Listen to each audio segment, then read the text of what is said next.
Halo teman-teman, kembali lagi bersama saya Muhammad Sufron Jamil. Pada kesempatan hari ini kita akan bincang tipis-tipis.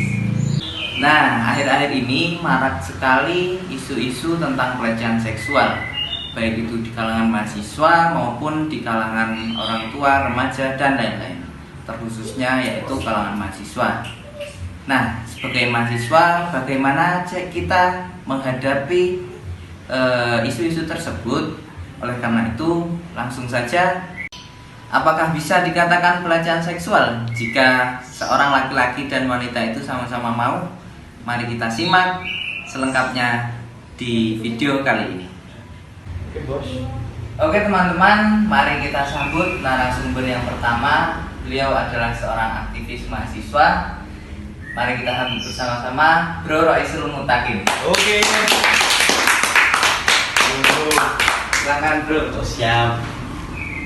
Baik, untuk narasumber yang selanjutnya yaitu beliau merupakan seorang aktivis feminisme, yaitu Sis Dea Abel Ameliana.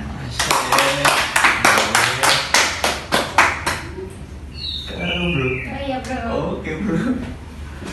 Oke, untuk narasumber yang terakhir yaitu beliau merupakan santri pondok pesantren, juga mahasiswa UIN Salatiga, yaitu Sis Iva Zada Safarina.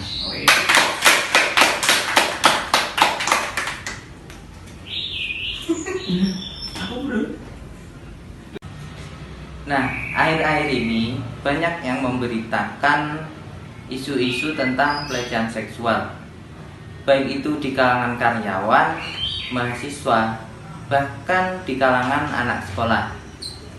Pertanyaan saya, apakah bisa dikatakan pelecehan seksual apabila seorang laki-laki dan wanita itu sama-sama tidak keberatan untuk melakukannya?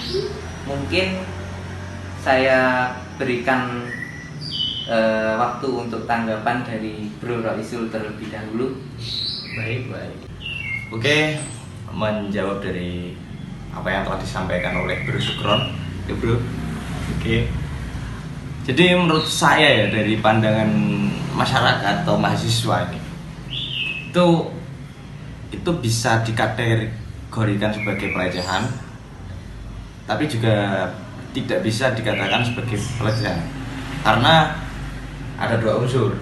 Oke, mungkin yang beredar di masyarakat itu seks bebas itu pelecehan karena memang masyarakat sekarang itu memiliki moral atau norma yang tidak tertulis itu seperti itu, bahwasannya ketika kita belum melakukan pernikahan namun sudah melakukan hubungan seks bebas itu adalah salah satu bentuk pelecehan. Tapi kita harus sadar betul bahwasannya kita itu hidup di lingkungan akademisi yang semuanya itu tidak bisa dipukul rata dengan norma-norma masyarakat. Kita juga kadang itu memiliki pedoman sendiri terkait dengan apakah itu benar pelecehan atau tidak. Kalau menurut saya sendiri, pandangan saya itu tidak bisa dikatakan pelecehan seksual ketika kedua orang itu memang benar-benar ikhlas, kalau dalam bahasa agama ikhlas, dan benar-benar mau untuk melakukan hubungan itu untuk memuaskan hasrat seksual mereka. Namun jika itu dipandang dari sudut pandang agama, itu memang keluar dari moral agama karena disitu hanya menggunakan hasrat, tapi tidak ada keterikatan di situ. Seperti itu. Mungkin nanti akan dijelaskan lebih dalam lagi oleh pihak yang lebih mendalami itu. Mungkin dari segi sudut pandang feminis atau dari sudut pandang pondok pesantren. Ya, kita langsung saja lah ke sudut pandang feminis yang lebih paham betul. Silakan, Mbak. Oke, aku setuju sih sama Bro Roisul. Jadi memang tidak bisa dikatakan sebagai kekerasan seksual atau pelecehan seksual apabila mereka itu sama-sama mau untuk melakukannya. Apalagi pandangan masyarakat tentang seks bebas itu pasti yang akan dirugikan perempuannya, seperti itu. yang nantinya akan dirugikan, seperti nanti yang mengandung itu dari perempuan, terus yang mengurus anaknya sampai besar pun bisa dikatakan perempuan. Nah, jadi masalah-masalah seperti itu tidak bisa dikatakan sebagai pelecehan seksual, namun bisa dikatakan sebagai seks bebas karena mereka itu sama-sama mau melakukannya. Dan nanti pun memang yang akan dirugikan perempuan. Karena di pandangan masyarakat pun nantinya pasti yang akan dicap buruk itu yang perempuan, seperti dasar perempuan murahan. Kan padahal yang melakukan sama-sama dua-duanya mau kan, kenapa nggak dikatakan dasar laki-laki murahan gitu, laki-laki sama perempuan murahan it's okay, tapi kalau perempuan murahan aja kan itu terlalu menyudutkan dari sudut pandang perempuannya, seperti itu. Mungkin dari sudut pandang agama gimana nih sis? Aku mau tanya satu nih sis, ada pertanyaan yang aku itu penasaran banget. Dari anak-anak pondok pesantren sendiri itu sebenarnya pernah nggak sih melakukan seks bebas? Saya kurang tahu ya, kalau di lingkungan pondok saya itu ada seks bebas atau tidak, karena di lingkungan pondok saya sendiri tuh juga tidak ada. Ya kan kita juga nggak tahu sih, kan kayak gitu hal privasi yang nggak boleh semua orang tahu. Dalam ayat Al-Quran, surat Al-Isra ayat 32 yang berbunyi wala taqrabuz zina, dan janganlah kamu mendekati zina, sesungguhnya zina adalah perbuatan yang kecil. Nah, diartikan bahwa mendekati saja tidak boleh, apalagi melakukannya, begitu. Nah, sangat menarik nih jawabannya dari ketiga-tiganya, yang sangat menimbulkan pertanyaan bagi saya lagi.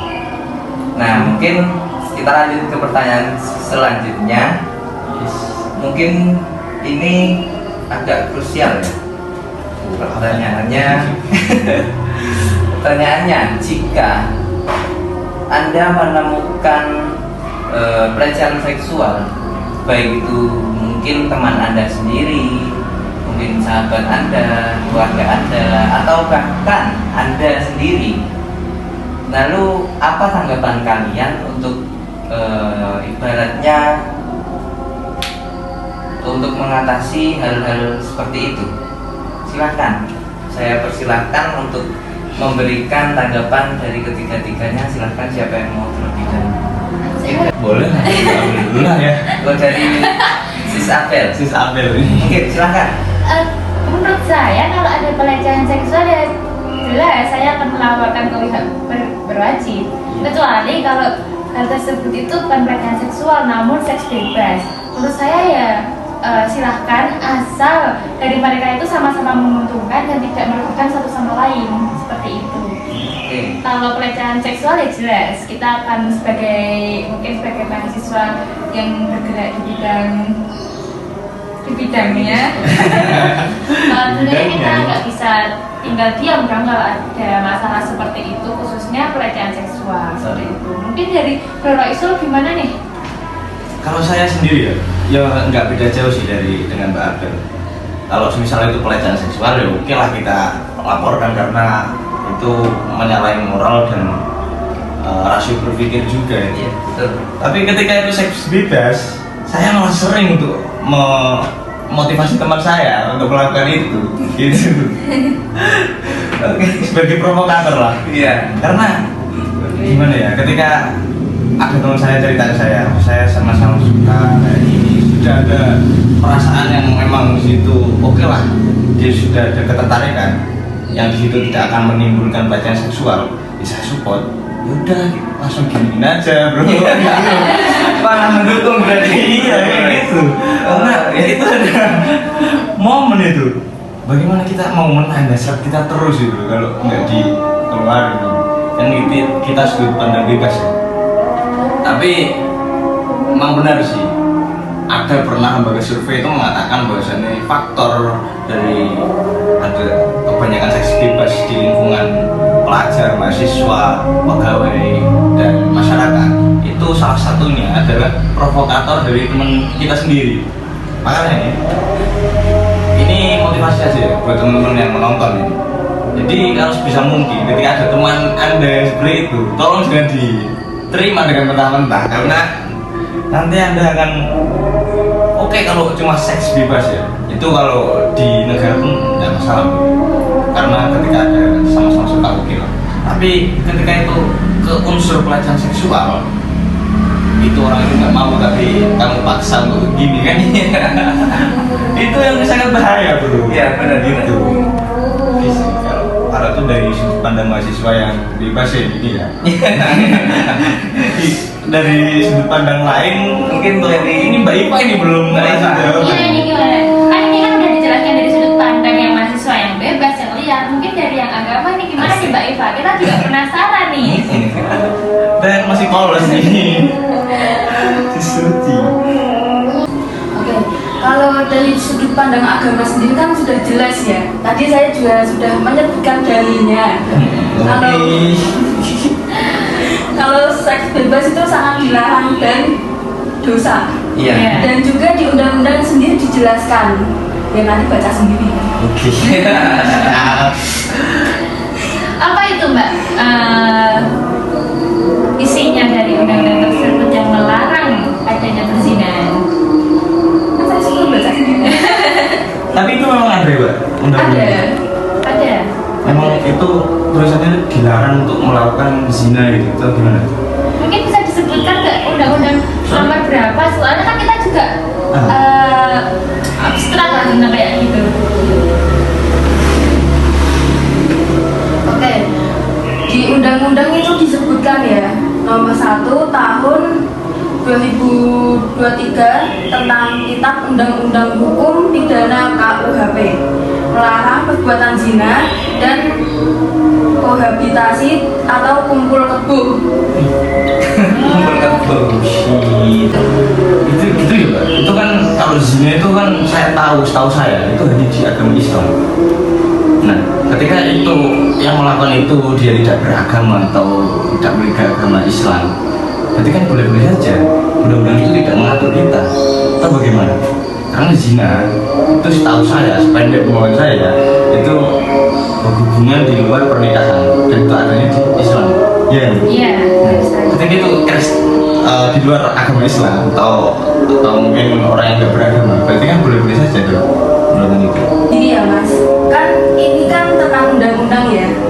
Jadi ini tuh nggak hanya ditujukan untuk orang agama saja, tapi ditujukan untuk seluruh masyarakat Indonesia. Jadi dari agama Islam, Kristen dan lain-lain itu semua mencakup di undang-undang ini. Gitu. Makanya ya ini untuk anak muda ya, jangan seks bebas, dosa.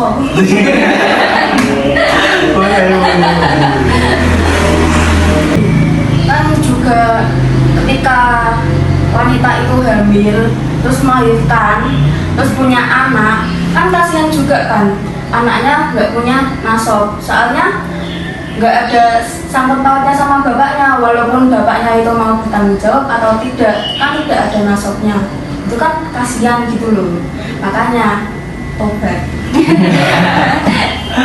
Siap. Oke, terima kasih ya Mbak Iva. Kita sangat-sangat menjadi terbuka pikirannya untuk bertaubat. Tapi mungkin di sini saja. Nanti di sana ulang lagi. Oke, jadi begitu teman-teman tanggapan dari ketiga narasumber yang hebat kita ini. Nanti mungkin untuk isu-isu selanjutnya bisa kita bahas untuk video selanjutnya. Mungkin karena juga waktu sudah tidak memungkinkan untuk dilanjutkan lagi, kita akhiri saja. Terima kasih untuk Bro Rois. Oke, Bro. Terima kasih Sis Abel. Oke. Terima kasih Sis Iva. Sudah berkenan hadir pada acara kita pada hari ini.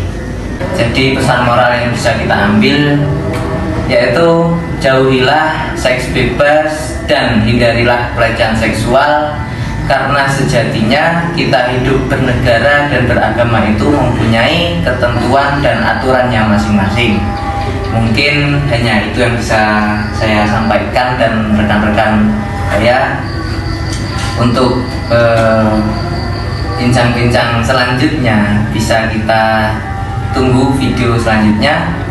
Mungkin saya moderator pamit undur diri. Selamat sore dan see you. See you.